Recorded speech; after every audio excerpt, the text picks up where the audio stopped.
तुम्ही केव्हा तक्रार करत नाही?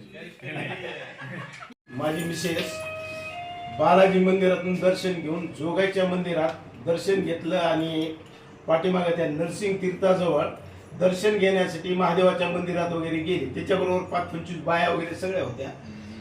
ते मंदिरातून दर्शन घेऊन येताना एक जण बाहेर उभा होता. त्याने दर्शनास केलं आणि मिसेसच्या गळ्यातलं अचानक जोरात त्या मंगळसूत्राला धक्का दिला. धक्क्यानं ते पूर्ण अर्ध मंगळसूत्र मिसेसच्या हातात राहिलं आणि अर्ध चोरीला गेलं. तर मिसेसचं असं म्हणणं आहे की तो पळत गेला आणि 4 व्हीलर मधून पळून गेला. तर तो त्याच्यानंतरची मिसेसची किंवा तिथल्या बाया ज्या होत्या मंदिराला दर्शन करायला त्यांची थोडीशी मानसिक स्थिती ही झालेली होती. तर ते सगळं बघून मीही केलं की बाबा आपल्याला काही करायचं नाही, कंप्लेन हे ते. पण पुन्हा नंतर ते सगळं वातावरण लक्षात येऊन मी साहेबाकडे कंप्लेन केली. घटनास्थळ कोणतं आहे? जोगाई मंदिर, जोगाईच्या मंदिरात हे झालं. तर त्या दिवशी पुन्हा मी हे केल्यानंतर साहेबांनी एवढी म्हणजे हे केलं, बिल्डिंग लावली त्या ह्याच्यात त्यांच्या ह्याच्यात तत्परतेना. तर आणि ह्याच्यामध्ये दुसरं काय होतं की हा जे साहेबाचा मी सत्कार केला त्याच्यामध्ये माझं म्हणणं म्हणजे एवढंच हे आहे की समजा घरात चोरी वगैरे झाली ती सगळ्याची सामूहिक जबाबदारी असते. तर ते येत नाही. पण ती मिसेसचं मग ती एकटी टेन्शन घ्यायला लागली ना. आणि ज्यावेळेस पोलीस कंप्लेंट केली की तिच्या आशा पल्लवित झाल्या की माझं मंगळसूत्र भेटतं काय, की ते जे मिसेसचं जे मनातलं जे मनोगत होतं ते साहेबांनी साफ ठरवलं त्यांच्या कल्पकतेनं, त्यांच्या प्रयत्नातून, त्यांच्या टीमनं.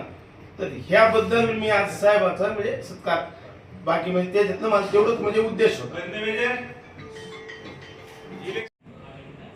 घटनाक्रम असा होता की दिनांक 22/10/2025 रोजी सकाळी मला मंदिरातून एक जणाचा फोन आला की असं असेल तर एक महिलेची चेन स्नॅचिंग झालेली आहे.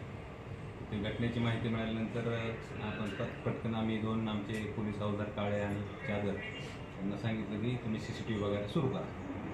CCTV वगैरे सुरू करताना ह्याच्यामध्ये सुरुवातीला गाडी दिसत नव्हती आणि त्या गाडीच्या पाठीमागचा नंबरसुद्धा त्यांनी झाकून टाकलेला होता. तपासामध्ये आपण तांत्रिक तपास करून एका ठिकाणी माहिती काढली की असा गाडीचा नंबर आहे, समोरच्या बाजूला सापडा एक नंबर. आणि त्या क्रमांकावर आपण शोध घेत असताना आरोपीचा क्रमांक मिळवून तांत्रिक तपास करून आरोपीला ताब्यात घेऊन केलेली जो चोरीला गेलेली चेन होती ती आपण रिकव्हर केलेली आहे. किती म्हणजे ग्रॅमचं काय? एक साधारणतः 1 तोळ्याच्या आसपास चेन, त्यांची 2 तोळे चेन होती, परंतु 1 तोळा त्यांच्याकडे राहिला होता आणि 1 तोळा चोरीला गेला. तर उरलेला जो मुद्देमाल आहे 100% जसा तसा आपण रिकवर करून त्यांना आरोपी अटक. आणखीन काही त्याच्याकडून उकल होण्याची काही शक्यता?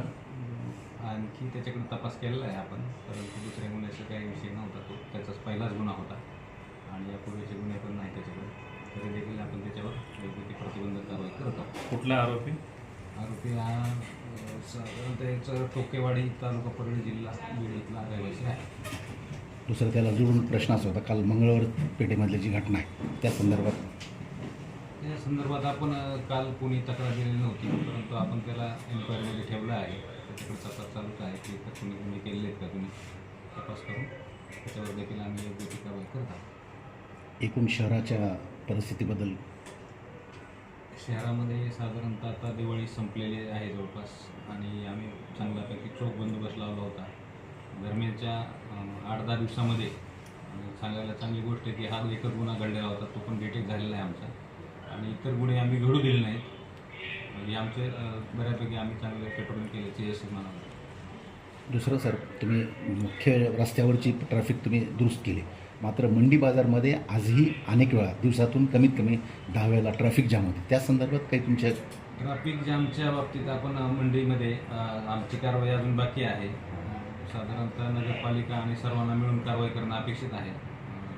पोलीस यंत्रणा केवळ आपण लोकांना बाजूला काढायला सांगू शकतो, परंतु जे काही अतिक्रमणं आहेत त्या अतिक्रमणं नोटिसा सूचना देऊन काढणं अपेक्षित आहे.